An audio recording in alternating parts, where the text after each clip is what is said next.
നിലവിൽ നിങ്ങളോട് പറയാനുള്ള കുറച്ച് കാര്യങ്ങളുണ്ട്.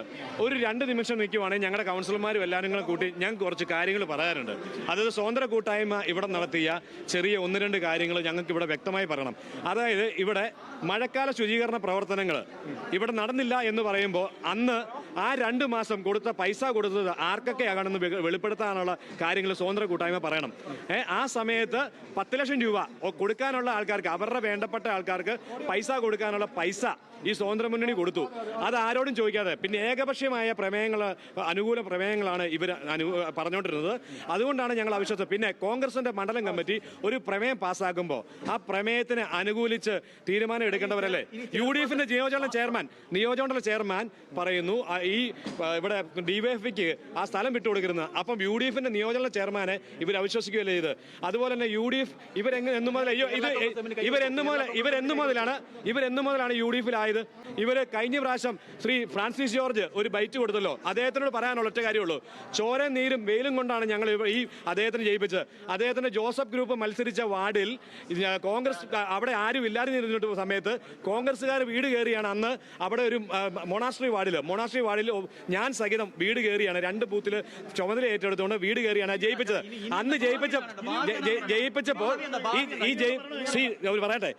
ജയിപ്പിച്ചപ്പോൾ ഫ്രാൻസിസ് ജോർജ് MP അദ്ദേഹം എന്തുകൊണ്ട് പറഞ്ഞു അവിശ്വാസം? അദ്ദേഹം പറയുന്നത് അന്ന് ബി ജെ പിയുടെ സുരേഷ് ഗോപി എന്ന് പറയുന്ന തൃശ്ശൂരുള്ള MP വേണ്ടി വിടുതല ചെയ്യുന്ന പണിയായിരുന്നു അന്ന് ബിജു പുളിക്കണ്ടം ചെയ്തിരുന്നത്.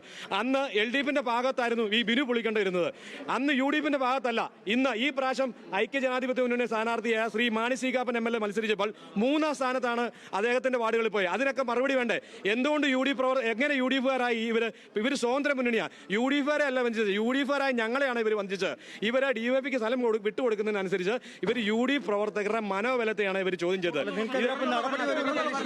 നടപടി ഞങ്ങൾ വിപ്പ് ദയവായി നിങ്ങളൊരു കാര്യം മനസ്സിലാക്കുക. ഞങ്ങൾ വിപ്പുകൾ കയറ്റിട്ടില്ല. പിന്നെ ഞങ്ങൾ ഒപ്പിട്ടിട്ടില്ല. സെക്രട്ടറിക്ക് കൊടുത്ത കൃത്യത്തിനകത്ത് ഞങ്ങൾ ഒപ്പിട്ട് കൊടുത്ത ഒരു കത്തും കൊടുത്തിട്ടില്ല. പിന്നെ ഞങ്ങളുടെ വികാരം ഇത് കോൺഗ്രസിന്റെ വികാരമാണ്, പാലാ നഗരസഭയുടെ വികാരമാണ്. പാലായിലെ ഓരോ UDF പ്രവർത്തകർ ചോരയും നീരുമാക്കി സ്വതന്ത്ര മുന്നണിക്ക് പിന്തുണ കൊടുത്തപ്പോൾ അവിടെ പോലും സ്ഥാനാർത്ഥി നിർത്താതെ ഞങ്ങൾ നിർത്തിയപ്പം അവർ ആദ്യമേ എന്താ കാണിച്ചത്? LDF ആവശ്യത്ത് കൂട്ടുകെട്ടുണ്ടാകാനാണ് ശ്രമിച്ചത്. അവർ എല്ലാ രീതിയിലും ആവശ്യത്തെ കൂട്ടിട്ട് ഇങ്ങനെയുള്ള ഒരു പ്രവർത്തകരാണ് UDF പ്രവർത്തകർ. UDFന്റെ ചെയർമാൻ ഒരു കാര്യം പറയുന്നു, അതിനെതിരെ പറയുന്നത് എങ്ങനെയാ? ഒരു കാര്യം പറയാം, അല്ല ഒരാൾ പറയുവാണെങ്കിൽ മറുപടി പറയാം, എല്ലാവരും പറയണേ. അല്ല കേരള കോൺഗ്രസ് MO ഇതൊന്നും അത് ചിന്തയില്ലല്ലോ. ഇപ്പൊ അവിശ്വാസമാണ് പാസ്സാക്കിയത്. അവിശ്വാസം പാസ്സാക്കിയത് UDFന്റെ പാലാ നിയന്ത്രണത്തിലെ കോൺഗ്രസിന്റെ പ്രവർത്തകരാണ്. അവിശ്വാസം മണ്ഡലം കമ്മിറ്റിയാണ് പ്രമേയം പാസ്സാക്കിയത്. അപ്പം കോൺഗ്രസിന്റെ മണ്ഡലം കമ്മിറ്റിയിലെ പൊതുവികാരം ഐക്യകണ്ഠമായിട്ടുള്ള ഒരു തീരുമാനമാണ് ഞങ്ങൾ ഇവിടെ അവതരിപ്പിച്ച പൊതുവികാരം. പിന്നെ ഭരണമില്ലയോ? ഐക്യജനാധിപത്യ മുന്നണിക്ക് നട്ടവും കോട്ടവും ഇല്ലാത്ത ഒരു ഭരണം ഇവിടെ ഉണ്ടായിരിക്കും. ആ ഭരണത്തിൽ കോൺഗ്രസ് ആയിരിക്കും ഭരിക്കുന്നതും. നിങ്ങളിത് കണ്ടു. ഈ നാട്ടില് വികസനങ്ങൾക്കും അതൊക്കെ അവരാണ് പറയേണ്ടത്. ആ മറുപടി ഞങ്ങൾക്ക് അറിയത്തില്ല, അതൊക്കെ അവരോട് ചോദിക്കണം. പക്ഷെ ഒരു കാര്യം, ഒരു കോൺഗ്രസ് പ്രവർത്തകർ 6 പേര് മാത്രം. സ്വതന്ത്ര മുന്നണിയില്ലേ? സ്വതന്ത്ര മുന്നണി ഒരാളില്ലേ? 7 പേരില്ലേ? പിന്നെ UDF എന്ന് പറഞ്ഞാൽ ഇനി ജോസഫ് ഗ്രൂപ്പ് ഉണ്ടല്ലോ, ADF ഉണ്ടല്ലോ, അവര് തീരുമാനം പറയട്ടെ. തീരുമാനം പറയുമ്പോൾ ഞങ്ങളുടെ തീരുമാനങ്ങൾ ഞങ്ങൾ മറുപടി പറയും. ഇനിയും ഇപ്പോഴും UDF മുന്നണി എന്ന് പറഞ്ഞാൽ 10 പേരാണ്. നിലവിൽ 10 പേരാണ്. സ്വതന്ത്ര മുന്നണി എങ്ങനെ UDFന്റെ സ്വതന്ത്ര മുന്നണിയാകുന്നത്? DCC ഞാൻ പറഞ്ഞല്ലോ, DCC നേതൃത്വം അവരോട് ഏറെ ബഹുമാനമുണ്ട്. ഞങ്ങളുടെ പാർട്ടി നേതൃത്വത്തിനോട് ബഹുമാനമുണ്ട്. അവർ പല കാര്യങ്ങളും ഞങ്ങൾ തെറ്റ് കാണിച്ചിട്ടുണ്ടെങ്കിൽ അത് ചൂണ്ടിക്കാണിക്കാനുള്ള കഴിവും കന്നേരും ഞങ്ങളുടെ പാർട്ടിക്കുണ്ട്. എന്റെ വീട് ഞാൻ പറയാലോ, ഞാൻ വാഗോണിലായിരുന്നു. വാഗോണിൽ തിരിച്ചു വന്നപ്പം നേരെ കൗൺസിലിലേക്കാണ്, ഇവരെയും കൂട്ടിക്കൊണ്ട് കൗൺസിലിലേക്കാണ് വന്നത്. അതുകൊണ്ട് ഞാൻ എങ്ങനെ ഈ വിപ്പ് കാണുന്നത്? വിപ്പ് കാണാത്ത ഒരു വ്യക്തിക്ക് എങ്ങനെ വിപ്പ് ബാധകമാകും? വിപ്പ് കാണാത്ത ഒരു വ്യക്തിക്ക് എങ്ങനെ വിപ്പ്? എൻ്റെ ഒരു ഒപ്പിട്ട ഒരു സാധനം ഇവിടെ സെക്രട്ടറിക്ക് കൊടുക്കുവാണെങ്കിൽ ഞാൻ ഇപ്പം രാജിവെക്കാം. ഇതിന്റെ പൊതുപ്രവർത്തനം നടത്താൻ തയ്യാറാണ്. സെക്രട്ടറിക്ക് കൊടുത്തിട്ടില്ല. എങ്ങനെ ഞാൻ എന്റെ ഒപ്പിട്ട് ഒരു പേപ്പർ സെക്രട്ടറിക്ക് കൊടുത്തിട്ടുണ്ടെങ്കിൽ ഞാൻ ഇപ്പൊ പൊതുപ്രവർത്തനം ഈ 6 പേരും രാജിവെക്കും. ഞാൻ പറഞ്ഞല്ലോ, പാർട്ടി വേദികളിൽ ഞങ്ങളുടെ എല്ലാ പ്രശ്നങ്ങളും ഞങ്ങൾ അവതരിപ്പിച്ചാണ്. ഞാൻ പറഞ്ഞല്ലോ നിങ്ങളോട്, ഒരു അയ്യങ്കാളി തൊഴിലുറപ്പ് പദ്ധതി, അങ്ങനെയുള്ള പദ്ധതികൾ പോലും ഞങ്ങളുടെ വാർഡുകളിൽ ചെയ്യരുതെന്ന് പറയുന്ന ഒരു ചെയർപേഴ്സണോട് നമ്മൾ എന്ത് പറയണം? പിന്നെ തീർച്ചയായിട്ടും ഞാൻ ചോദിക്കട്ടെ, നിങ്ങൾ ഇത്രയും മീഡിയക്കാർ മീഡിയക്കാരുണ്ടെങ്കിൽ ഈ മീഡിയക്കാരുടെ ഒരാളെ കള്ളക്കേസ് കുടിക്കാൻ നിങ്ങളെല്ലാവരും എന്നോട് ചോദിക്കില്ലേ? നിങ്ങളിപ്പോൾ ഇതിനകത്ത് ഒരാൾ കയറി വന്നു, എൻ്റെ ഒരു വാച്ച് നഷ്ടപ്പെട്ടെന്ന് ഞാൻ ചുമ്മാ പരാതി കൊടുത്തു കഴിഞ്ഞാൽ നിങ്ങൾ അവരുടെ കൂടെ നിൽക്കുമോ വേറെ ആരുടെ കൂടെ നിൽക്കും?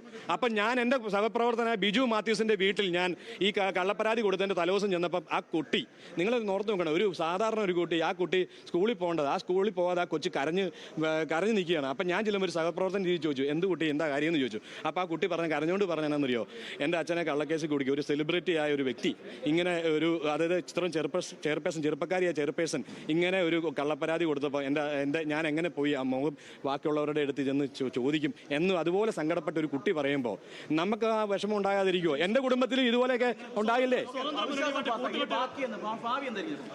ഞാൻ പറഞ്ഞല്ലോ ഇത് ഇന്ത്യൻ നാഷണൽ കോൺഗ്രസിന്റെ അഭിമാനം ഉയർത്താൻ ഈ പാലാ നിയമമണ്ഡലത്തിൽ എന്നും അടിത്തട്ടിൽ ഇന്ത്യൻ നാഷണൽ കോൺഗ്രസിനെ എന്നും ചവിട്ടി മെതിക്കുമായിരുന്നു. ആ ചവിട്ടി മെതിച്ചതിനുള്ള മറുപടിയാണ് ഇനി ഇന്ത്യൻ നാഷണൽ കോൺഗ്രസിന്റെ തന്നെ ഒരു ഭരണം ഇവിടെ ഉണ്ടാകും. ആ ഭരണത്തിൽ എല്ലാവിധ ജനങ്ങൾക്കും, അതായത് പാവപ്പെട്ടവനും സാധാരണക്കാരനും പണിയെടുക്കുന്നവനും എല്ലാവർക്കും ബുദ്ധിമുട്ടില്ലാത്ത നില മുന്നോട്ട് 6-2-6-1-7 അത് നിങ്ങൾ മനസ്സിലാക്കുക സഹോദര. അതൊക്കെ പിന്നീടുള്ള കാര്യങ്ങളാണ്. ഇപ്പൊ അവിശ്വാസം പാസ്സാക്കുക എന്നുള്ളതാണ് ഞങ്ങളുടെ അജണ്ട. അത് കേരള കോൺഗ്രസ് ധാരണ ഏതെല്ലാം രീതിയിൽ നിങ്ങൾ കണ്ടിട്ടുണ്ടോ? ഞങ്ങൾ ഭരിക്കാനുള്ള ഞങ്ങളുള്ള കാര്യങ്ങൾ ഞങ്ങൾ ഉണ്ടാക്കിയിരിക്കും. അതിനുള്ള പൂർണ്ണമായ കഴിവും ആഭിത്യവും നട്ടലും ഉണ്ടായിട്ടാണ് ഞങ്ങൾ ഈ നാഷണൽ കോൺഗ്രസ് ഈ ധാരണ ഉണ്ടാക്കിയത്. നമ്മളെങ്ങനെ ഉണ്ടാക്കിയത്? അതായത് ഇങ്ങനെ ഉണ്ടോന്ന് അറിയുമായിരുന്നു. ഇവർ നമ്മുടെ വന്ന് കൂടുകയത്, നമ്മുടെ ഒപ്പം കൂടുകയത്, കൂടി കഴിഞ്ഞിട്ടല്ലേ ഈ പ്രശ്നങ്ങൾ ഉണ്ടായത്. കൂടിക്കഴിഞ്ഞിട്ടാണ്. ആദ്യത്തെ 2 മാസത്തിനുള്ളിൽ ഓരോരോ പ്രശ്നങ്ങൾ ഉണ്ടായപ്പോൾ ഞങ്ങളുടെ പാർട്ടി നേതൃത്വത്തെ അറിയിച്ചു. അതിൽ പ്രകാരം കോൺഗ്രസിന്റെ മണ്ഡലം കമ്മിറ്റിയിൽ ഞങ്ങളുടെ വിഷമങ്ങൾ അറിയിച്ചുകൊണ്ടാണ് മണ്ഡലം കമ്മിറ്റി പ്രമേയം പാസ്സാക്കിയത്. അപ്പോൾ പാലായിലെ പൊതുവികാരം എവിടെയാണെന്ന് നിങ്ങൾക്ക് മനസ്സിലായില്ലേ? കോൺഗ്രസ്സുകാരുടെ പൊതുവികാരം എവിടെയാ? ഇവർക്കെതിരെയാണ്. അതുപോലെ ഈ പാലായിൽ നിങ്ങൾക്കറിയാലോ, ഈ പാലായിൽ എവിടെയാണ് ഒരു വികസനം ഉണ്ടായത്? ഒരു കല്ലിക്കൊത്ത് ഒരു വികസനം എവിടെയെങ്കിലും കാണിക്കാൻ പറ്റുമോ? ഒരു കല്ലിക്കൊത്ത്, അതായത് ദിയ ബിനു പുളിക്കേണ്ടതിന്റെ പേരെഴുതിയ ഒരു പ്രോജക്റ്റ് നിങ്ങൾക്ക് കാണിക്കാമെങ്കിൽ ഞാൻ പൊതുപ്രവർത്തനം നിർത്താം. ഞങ്ങൾ പ്രവർത്തനമായിരുന്നു. ഞങ്ങൾ വിമർശിക്കുമ്പോൾ ഞങ്ങൾക്ക് വിമർശിക്കുമ്പം ഞങ്ങളുടെ കാര്യങ്ങൾ കേൾക്കാത്തതുകൊണ്ടാണല്ലോ ഇന്ന് അവിശ്വാസം രേഖപ്പെടുത്തിയത്. ഞങ്ങളുടെ കാര്യങ്ങൾ ഏതാണെങ്കിലും ശ്രീ